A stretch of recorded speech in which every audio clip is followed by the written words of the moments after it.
పట్నం నుంచి సొంతూరుకు పోవాలంటే ఈడికెళ్ళి జిల్లాకు పోతానికి ఓ 300, అటు నుంచి ఊరికి ఇంకో 100, నడిమిట్ల ఆకలైతే ఏమన్నా తినటానికి ఇంకో 100, మొత్తం 500 ఖర్చు అయితే రాను పోను ఓ 1000 రూపాయలన్నా అవుతాయి. అట్లా ఏడాదిలా ఓ 4 మాటల తిరిగినా 5000 కథం.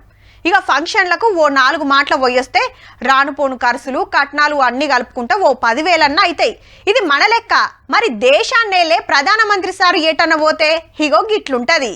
3 ఏళ్లలో దేశాలు తిరుగుతానికి ప్రధానమంత్రి సార్కైన ఖర్చు ఎంతో ఎరికేనా? ఎంత అబ్బా, ఉత్త 258 కోట్లే.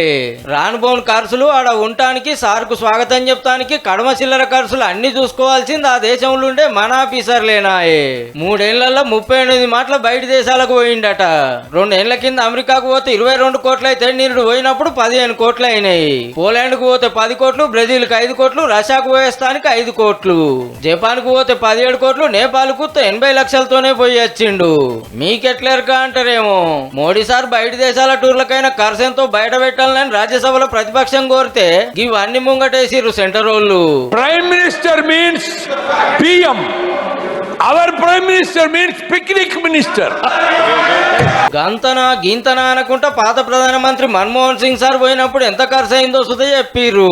అమెరికా పోతే 10 కోట్లు, ఫ్రాన్స్ కు పోతే 8 కోట్లు, రష్యాకు పోయినప్పుడు 9 కోట్ల ఖర్చు వచ్చిందట. ఏ మాట కామాట ఏ ప్రధానమంత్రి పోని దేశాలకు కూడా మోడీ సార్ పోయి వచ్చిండు. దునియాలో 200 దేశాలుంటే అడుగుబొడుగు ఏమన్నా మిగిలినాయో అవి సుత కవర్ అయినాయో. భారతదేశాన్ని నిలుతున్న లీడర్ అంటే తరీకే అలాగుంటది. ఎర్రగొంగల్లే సెల్కని చెప్తారు, జవాన్లతో లెఫ్ట్ రైట్ కొట్టిస్తారు, టూరిస్ట్ జాగాలు చూపిస్తారు, ఆటపాటలు పెడతారు, బిజినెస్ మీటింగులు అయితాయి, అగ్రిమెంట్లు అయితాయి. దేశాల నడుమ సుట్టరికాలు, కంపెనీలు, పెట్టుబడులు, ట్యాక్సులు, టెక్నాలజీ, ఇట్లా ఎన్నో మంచి చెడ్డలు మాట్లాడుకునేది ఉంటుందా.